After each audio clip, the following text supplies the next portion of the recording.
If you want to take down China, you're going to have to take down China. In fact, you're going to be in front.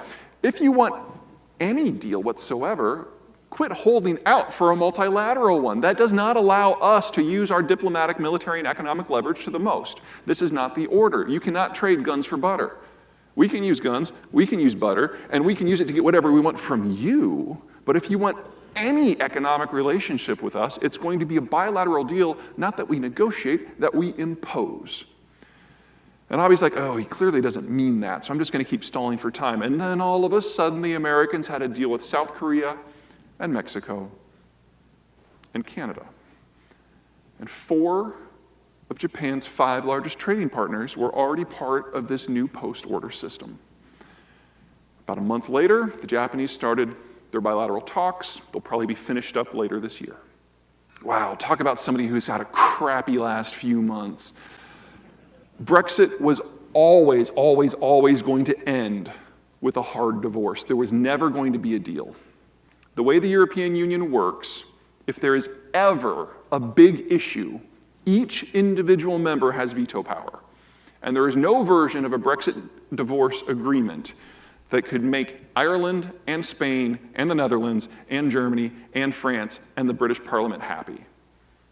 There's no way that this could go except for a hard Brexit, which means the United Kingdom is facing down an economic depression that's going to take 20% off of its headline GDP over the next 3 years. That is unavoidable. That is baked in. And those are the situations in which the United Kingdom is coming to the United States seeking a bilateral trade deal. Now, the last time Britain was in this situation, it was World War II. They were on the ropes versus the Nazis, and FDR got a call from Churchill. And Churchill says, look, if you're not going to get in this fight, at least give us some equipment. And FDR's like, we've got these old, super crappy destroyers that were obsolete when we floated them 25 years ago, that your sailors made fun of. You want those? And Churchill's like, I guess it's better than nothing. Yeah, sure, we'll take those. But they're not free. As payment, we'll take every single military base you have in the Western Hemisphere. Fine. What's the magic word? Please. And for the next 50 years, the United Kingdom was a strategic, subservient nation to the United States. We're going to do that again with this new trade deal because the Brits have no leverage. At a minimum, it's going to cost them the London Financial Center. Well,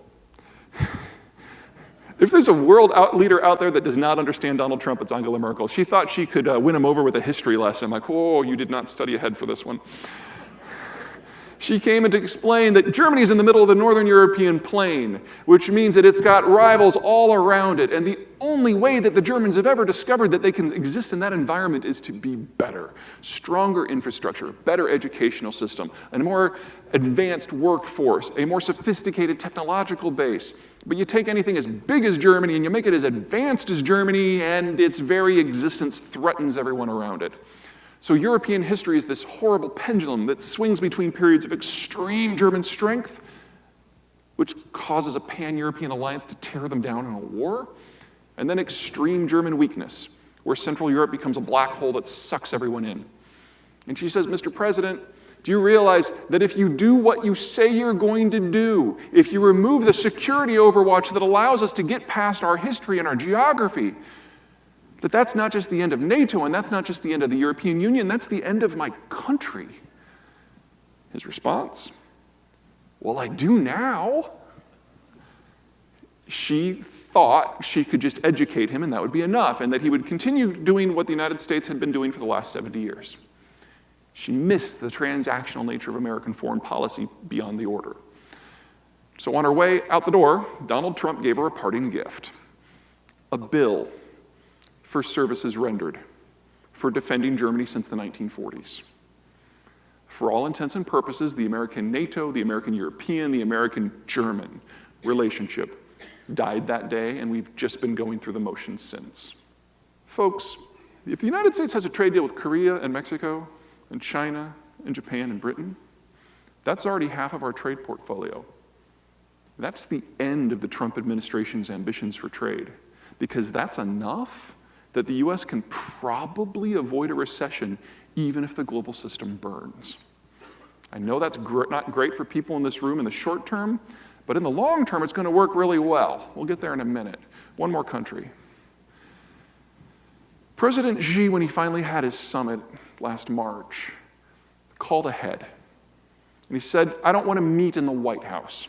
I have things I need to say to you that I cannot say in front of the diplomatic corps and the press corps. So they diverted to Mar-a-Lago, where Trump could control the environment. And Xi laid it out. It's like, you control the global security environment, global finance, global energy, the market we have to have access to. We're in a tough time in China. We're financially over-leveraged. We're facing food crises. We're more dependent on you than we ever have been before. And we're in the midst of the most difficult political transition in modern Chinese history, from me to me. Please don't pull the rug out from under me right now. So let's talk about North Korea, about the South China Sea, about cybercrime, about the trade deficit. Let's talk about it all. And we made more progress in the next 11 months than we had in the past 20 years. Was it enough? Oh no, not even close. But it was interesting that Xi felt he had to tip his hand. And if you ever think you've had a bad day, consider President Xi, who has now admitted that the physical and economic security and continuity of his government, of his person, is entirely dependent upon the even-keeled mood of the man on the left. All right, let's talk ag. This is what it looks like outside right now. That's why we're all inside. This is actually really good for agriculture. Winter is one of the best things that can happen to temperate zone agriculture. It's a free bug kill, and it's a free soil regeneration phase for the soil. It's free fertilizer, free pesticide. That's not how it works in Brazil. Brazil's agricultural zone is an area called the Cerrado. It is a tropical prairie, and it has this kind of weird fibrous tree that kind of crowds out the roots of anything else. So if you want to farm the Cerrado, you have to take a bulldozer out there after it rains, chain up these trees, drag them out by the roots, and then spend the next 20 years poisoning the soil with lime until you kill the acid. That leaves you with a soil that's the consistency and nutrient profile of beach sand, which means you have to put 3 and 4 times as much fertilizer per crop that you would here. Not to mention you can never let up with the pesticide because there's never a winter kill. It's the most expensive input cycle for agriculture anywhere in the world. Next problem is geography. This is an elevation map, and that kind of orangish butterfly down there at the bottom, those are mountains that are about the same high as the Appalachian chain. You'll notice in the middle of the butterfly, there's a break. That's the city of Sao Paulo. Think of Brazil like a table that has had 2 legs knocked out, but the high side is on the coast. So any product you ship can't use a navigable waterway. Brazil has none. It has to go by truck to the top of that escarpment and then zigzag down on switchbacks to the coast. Highest transport costs for agriculture in the world. That also changes the political system. Oh yeah, there's the one road. All soy exports, one road. Can you imagine? They get 200-mile traffic jams every harvest season. It's a disaster. Anyway, the social system.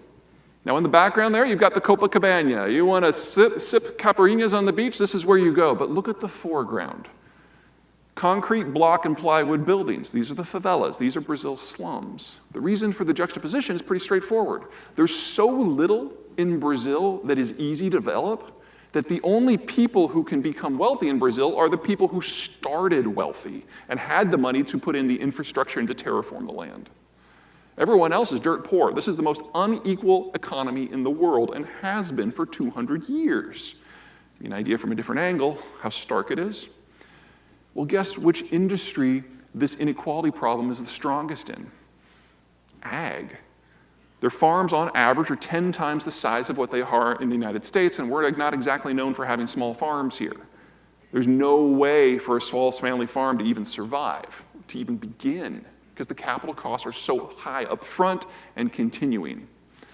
Now, the Brazilians recently elected this dude. This is Bolsonaro. His big claim to fame from his campaign was talking about how the real problem with the Nazis is that they were just too soft on their foes. Won in a landslide. Go Brazil. Granted, he was running against a guy who was campaigning from prison where he'd been convicted of corruption. In Brazil, you can still campaign from prison. I just find that hilarious.